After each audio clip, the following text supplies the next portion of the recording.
Hello dear students, welcome to SV camber.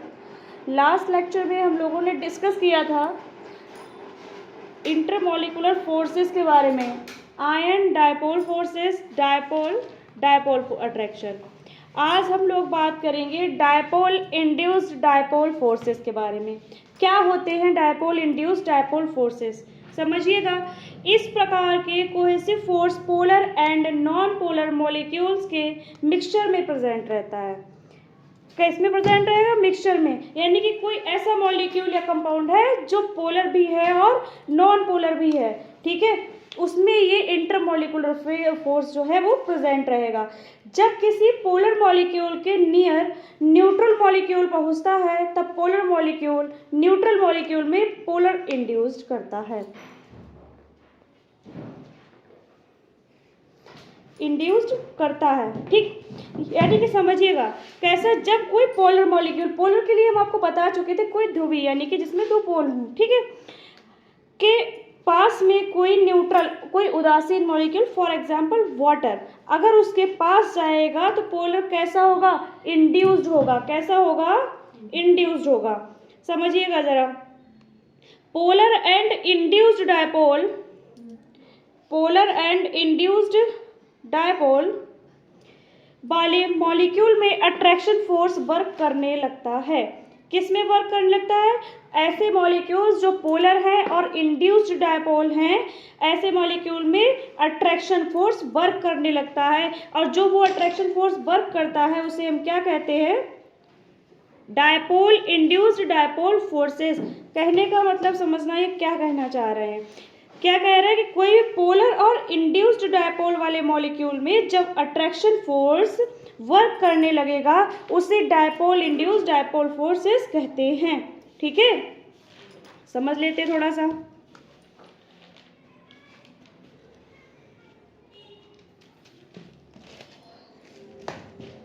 मान लीजिए ये कोई आपके पास पोलर मॉलिक्यूल है। हमने बताया था आपको लास्ट लेक्चर में कि किसी भी पोलर मॉलिक्यूल को अगर कैटायन प्रेजेंट है तो उसे चारों तरफ से एनायन घेरे रहेगा, और एनायन है तो उसको कैटायंस घेरे रहेंगे। ये हमारा डायपोल है। क्या है? हमारा डायपोल है।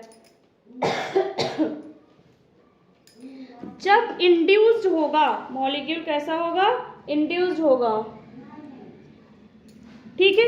इंड्यूस्ड का मतलब होता है किसी को प्रेरित करना, ठीक है। प्रेरक, हिंदी में बोलेंगे ध्रुवीय प्रेरक, ध्रुवीय बल, ठीक है। ऐसे बल जो एक दूसरे को प्रेरित कर रहे हैं। किसके लिए प्रेरित कर रहे हैं? क्या बताया था कि उसके अट्रैक्शन फोर्स को वर्क करने में। अट्रैक्शन फोर्स वर्क करने किसके लिए? पोलर और इंड्यूस्ड डायपोल, ठीक है। यानी कि कोई ऐसा डायपोल है जिसे कौन पोलर मॉलिक्यूल की तरफ उसे भेजा जा रहा है, ठीक है। समझिएगा जरा, यहाँ पर मान लीजिए आपके पास ये कोई आपका पोलर मॉलिक्यूल है, ये आपका डायपोल है, ठीक। जब ये इंड्यूस्ड डायपोल बनाएगा तो क्या करेगा? यहाँ के नेगेटिव आयंस जो हैं वो इसके साथ सराउंडिंग में चले जाएंगे, ठीक है। ये कैसा, ये स्ट्रक्चर क्या बता रही है कि डायपोल इंड्यूस्ड डायपोल फोर्सेस है या डायपोल इंड्यूस्ड डायपोल इंट्रैक्शंस है। इसके बाद हम बात करते हैं, अगला हमारा आएगा induced dipole attraction of OR और लंडन फोर्सेस। समझ लेते हैं क्या है भाई।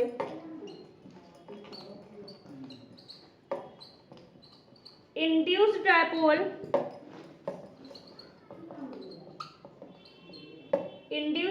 अट्रैक्शन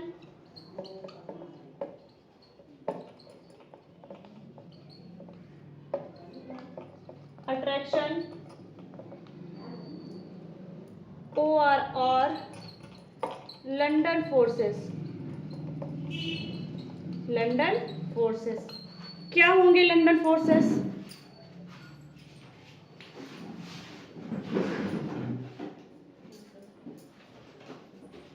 लंडन फोर्सेस समझो जरा क्या होगा। क्योंकि आपको पता है कि इलेक्ट्रॉन कांस्टेंट मोशन में क्या करते हैं? कांस्टेंट, इसमें जो है इलेक्ट्रॉन कांस्टेंट मोशन में मूव करते हैं। कैसे मोशन में? कांस्टेंट मोशन में, ठीक है।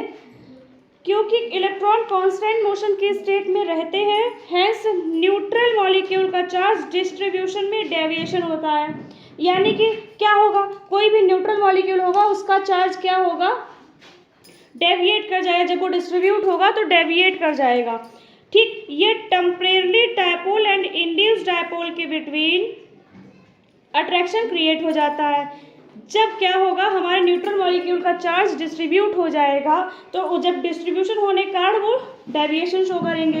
डेविएशन जब हो जाएगा तो क्या होगा, ये टेम्परेरी डायपोल और इंड्यूस्ड डायपोल के बीच अट्रैक्शन क्रिएट हो जाएगा। क्या क्रिएट हो जाएगा, इन दोनों के मध्य एक अट्रैक्शन क्रिएट हो जाएगा। ठीक है, समझिएगा, यह अट्रैक्शन जो कहलाएगा किसके बीच का, डायपोल एंड इंड्यूस्ड डायपोल के बिटवीन जो अट्रैक्शन होगा वो क्या कहलाएगा, लंदन फोर्स कहलाएगा। क्या कहलाएगा, लंदन फोर्स। याद रखिएगा क्या लंदन फोर्स है, डायपोल और इंड्यूस्ड डायपोल के बीच का अट्रैक्शन जो होगा वो क्या कहलाएगा, लंदन फोर्स कहलाएगा। जैसा कि आपने पढ़ा, dipole force and London force van der Waals force भी कहलाते हैं। कौन से फोर्स कहलाते हैं, वैन डर वाल्स फोर्स कहलाते हैं। जो कि आप पढ़ ही रहे हैं कि इंटरमॉलिकुलर फोर्सेस, इसे हम वैन डर वाल्स फोर्सेस भी कहते हैं। ये शॉर्ट रेंज वाले फोर्सेस हैं क्योंकि अट्रैक्शन एनर्जी जो लंदन एनर्जी कहलाती है। ये भी पॉइंट इंपॉर्टेंट है। कैसे हैं ये शॉर्ट रेंज वाले फोर्सेस होते हैं, शॉर्ट रेंज वाले फोर्सेस होते हैं। क्या होता है, क्योंकि अट्रैक्शन जो है, जो अट्रैक्शन एनर्जी होती है वो इसमें लंदन एनर्जी कहलाती है। अब जैसे क्वेश्चन आ गया कि लंदन एनर्जी क्या होती है, तो आप लिख सकते हो शॉर्ट रेंज वाले forces because attraction energy. Short range क्यों है, क्योंकि उसमें अट्रैक्शन एनर्जी है, और अट्रैक्शन एनर्जी जो है वो क्या कहलाएगी, आपकी लंदन एनर्जी कहलाएगी। एक और इसमें बहुत छोटा सा फॉर्मूला भी आएगा, मॉलिक्यूल्स के बीच के डिस्टेंस के 6वीं घात के इनवर्सली प्रोपोर्शनल में चेंज हो जाती है। कौन, लंदन एनर्जी। तो लंदन एनर्जी का कुछ फार्मूला हम इस तरह से लिखेंगे, नोट कर लीजिएगा आप लोग।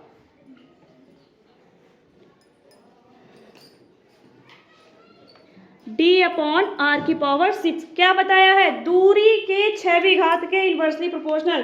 कौन इनवर्सली प्रोपोर्शनल है, दूरी के इनवर्सली, अणुओं के बीच की दूरी क्या होगी, इनवर्सली प्रोपोर्शनल हो जाए किसके, कांस्टेंट। अब डी जो है हमारा यहाँ पर कांस्टेंट है, आर क्या है, डिस्टेंस है। डिस्टेंस इनवर्सली प्रोपोर्शनल 6वीं घात के, तो सूत्र क्या हमारा आया, D/r⁶।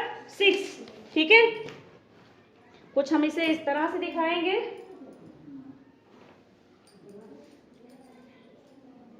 नोट कर लीजिए फार्मूला। लंदन एनर्जी का फॉर्मूला पूछ सकते हैं।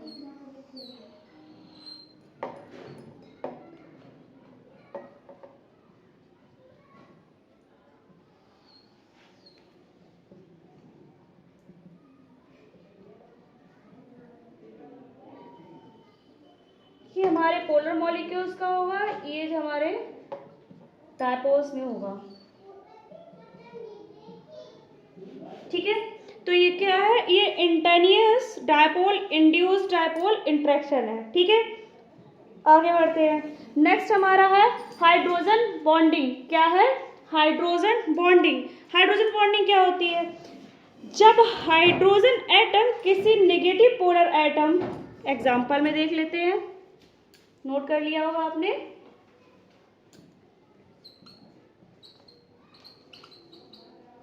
हाइड्रोजन बॉन्डिंग क्या है, हाइड्रोजन बॉन्डिंग जब हाइड्रोजन एटम किसी निगेटिव पोलर एटम, कौन कौन से हो सकते हैं, ऑक्सीजन, नाइट्रोजन और फ्लोरीन। ये क्या है, ये कोई भी hydrogen atom negative polar atom से कोवेलेंट बॉन्ड बनाकर शेयर करके इलेक्ट्रॉन्स को अपनी ओर अट्रैक्ट करता है। सिंपल सी बात समझिए, पोलर एटम है, ठीक है, कोवेलेंट बॉन्ड बना रहा है, तो कोवेलेंट बॉन्ड बनाएगा तो इलेक्ट्रॉन की क्या होगी, इसमें शेयरिंग होगी। जब इलेक्ट्रॉन की शेयरिंग होगी तो वो इलेक्ट्रॉन को अपनी ओर अट्रैक्ट भी करेगा। यही यहाँ पर इन्होंने बताया है कि कोई भी hydrogen atom negative polar atom को से कोवेलेंट बॉन्ड बनाकर शेयर करके इलेक्ट्रॉन को अपनी ओर अट्रैक्ट करेगा। जब अट्रैक्ट करेगा तो हाइड्रोजन पर पार्शियल पॉजिटिव चार्ज व इलेक्ट्रोनेगेटिव एटम पर पार्शियल नेगेटिव चार्ज आ जाता है। सपोज कर लेते हैं वाटर को हम, ठीक है, पॉजिटिव जो हमारा इलेक्ट्रो पॉजिटिव है उस पर हम पार्शियल पॉजिटिव चार्ज लिखेंगे, जो नेगेटिव है उस पर हम इलेक्ट्रो नेगेटिव लिखेंगे, ठीक है। और इसके बीच जो एक नए बॉन्ड का फॉर्मेशन होगा, जब हम बॉन्ड बनाएंगे जो पार्शियल पॉजिटिव पार्शियल नेगेटिव किसी भी मॉलिक्यूल के बीच होगा, तो क्या होगा, एक नया बॉन्ड बनेगा जिसे हम डॉटेड लाइन से प्रेजेंट करेंगे। जब डॉटेड लाइन से तो वो बॉन्ड क्या कहलाएगा, हाइड्रोजन बॉन्ड कहलाएगा। समझते हैं जरा, हम एग्जाम्पल में वाटर को ले लेते हैं H2O। और सबसे इम्पॉर्टेंट बात, हाइड्रोजन बॉन्डिंग की डिस्कवरी जो है वो वर्नर ने की थी।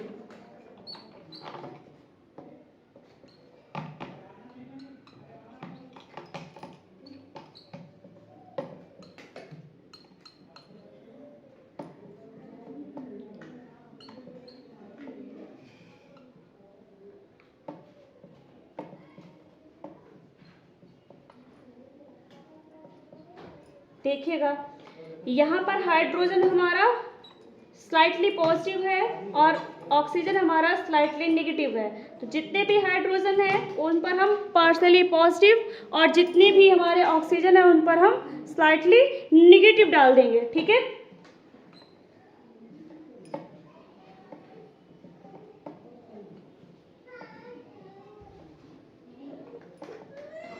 ठीक, अच्छा, टाइप ऑफ हाइड्रोजन, अब हम बात करते हैं type of hydrogen bonding. Hydrogen bonding जो है वो दो प्रकार की होती है, ठीक है। एक होती है इंटरमॉलिक्यूलर हाइड्रोजन बॉन्डिंग, एक होती है intramolecular hydrogen bonding. Intermolecular hydrogen bonding क्या होती है, यह दो और दो से ज़्यादा इक्वल या डिफरेंट मॉलिक्यूल में प्रेजेंट रहता है। मतलब इंटरमॉलिक्यूलर हाइड्रोजन बॉन्डिंग जो है वो या तो दो में हो सकती है, दो बराबर मॉलिक्यूल्स में, या अलग अलग मॉलिक्यूल्स में प्रेजेंट रह सकती है। एग्जाम्पल देख लेते हैं।